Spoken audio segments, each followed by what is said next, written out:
In the world of Persona, a select few individuals possess the power to break free from the chains that bind them and summon what is known as a persona. Even fewer have the ability known as the wild card, allowing them to wield multiple personas at once. Welcome to the Persona Compendium, where we're going to cover the history and symbolism of some of the franchise's most notable shadows, demons, and personas. Today we're taking a deep dive into one of the most requested personas on this series, Akechi's Robin Hood. When the detective prince joins the party, we're introduced to his first persona, Robin Hood. Robin Hood, being one of literature's most famous figures, is obviously a loaded character, so let's look at who Robin Hood was and how it applies to this persona. Now, Robin Hood in English folklore is a people's hero. He famously steals from the rich and gives to the poor, as you likely already know. Traditionally, he's seen dressed in a green archer's getup with a bow and arrow as his weapon of choice. Although neither of these traits is a hard rule for his character. Some sources mention his prowess with a sword among other types of weaponry. No matter the weapon, however, a theme of populist justice is always present in the character. This specific heroic nature is core to what Robin Hood is all about, and as such, it has left behind an astounding reputation, which has led Robin Hood to become one of, if not the most recognizable English folklore character. Pretty much no matter where you go, anyone you ask will likely have at least heard of Robin Hood, and because of that, his image and likeness make for a very strong symbol, which is precisely why he works so well as a persona for Akechi.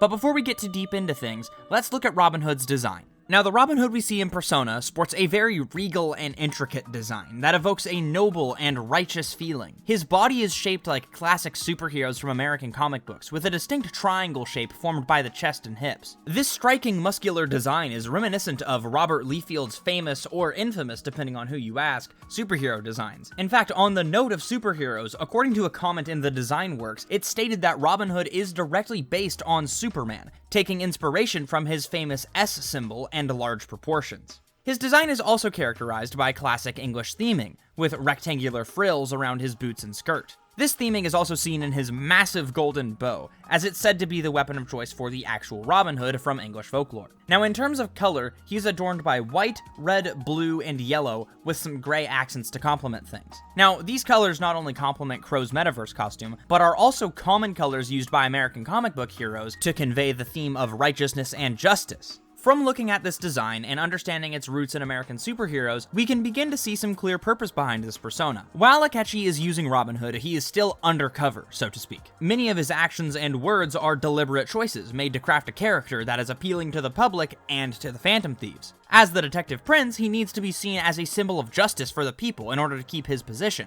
More prominently, however, he also needs the Phantom Thieves to believe that he is that symbol of justice in the metaverse. Robin Hood is Akechi's idea of an idealistic hero.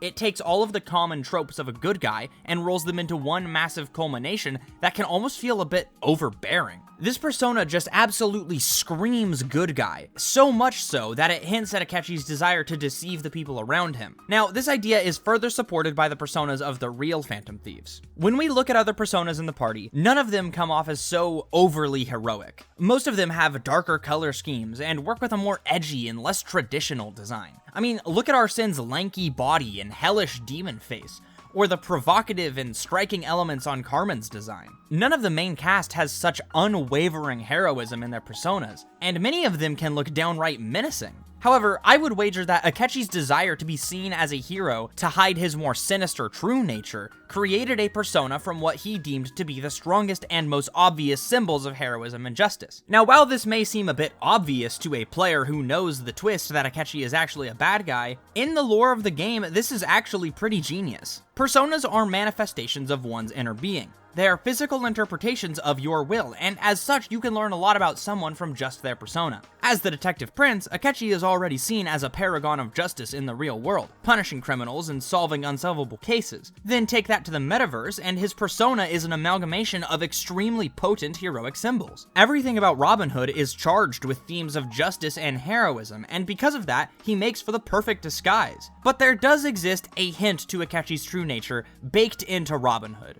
and that hint lays in his moveset. Now, Robin Hood employs a rather varied set of skills, but most of it is centered around Bless and Curse, damage, and insta-kill skills. He also uses some Almighty and some support skills, but I think that the most interesting from a thematic standpoint is the Bless and Curse skills. These moves seem like both Akechi's true nature and his lies being expressed through Robin Hood's abilities as a persona. On the one hand, we have Bless. These skills are obvious and powerful symbols of justice, as they are divine in nature. It's clear that these elements represent the lie that Robin Hood is trying to convey, and yet he doesn't only have those Bless skills. Curiously, this paragon of a persona also has a host of curse skills. Now obviously, amongst the general public, curse skills are not typically associated with justice or anything inherently good.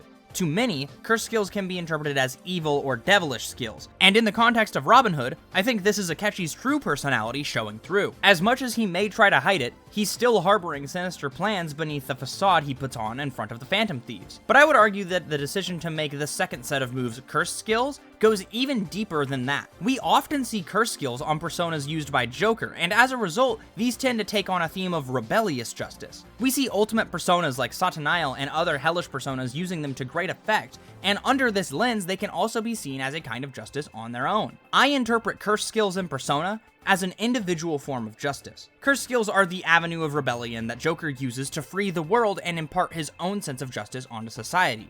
Akechi, like Joker, has an extreme sense of personal justice, and this isn't part of the facade that he puts on as the Detective Prince. In the third semester, we see Akechi's true colors, and they are in some ways very similar to Joker's, albeit perverted and a bit cruel. Considering all of this, I think that not only do the curse skills on Robin Hood serve to contrast the Bless skills from a traditional perspective, but they also allude to the connection between Joker and Akechi that becomes more and more clear as Akechi reveals his true nature over the course of the game. When starting this video, I had initially toyed with the idea of covering all of Akechi's personas in one video, but the more I researched about Robin Hood, the more excellent symbolism I found. In fact, there was just so much of it that I decided he was deserving of his own video. Every little detail of this persona is overflowing in meaning, and it just makes it perfect for Akechi. I think it's a shame that Robin Hood is only around for a little bit, because he's a really good example of how personas can convey aspects of their owners' personalities. And it just would have been really cool to see Akechi switch between him and Loki during the third semester before they fused to make Hereward. But I digress. No matter how you look at things, I think it's fair to say that Akechi certainly has some of the best personas in the game thematically, and Robin Hood is no exception. Hey, thanks for making it to the end of the video. If you made it this far, then you probably liked what I had to say. If that's the case, be sure to leave me a like so I know I'm doing something right. Be sure to let me know in the comments what personas or themes you guys want me to talk about next time, and don't forget to hit the subscribe button so you never miss an upload. And if it doesn't work out, you can always unsub later. I also have a Twitter and an Instagram if you'd like to hit me up on either of those platforms. Links to those will be below. But with all that YouTube stuff out of the way, I just want to say thanks for watching, and I hope to see you next time.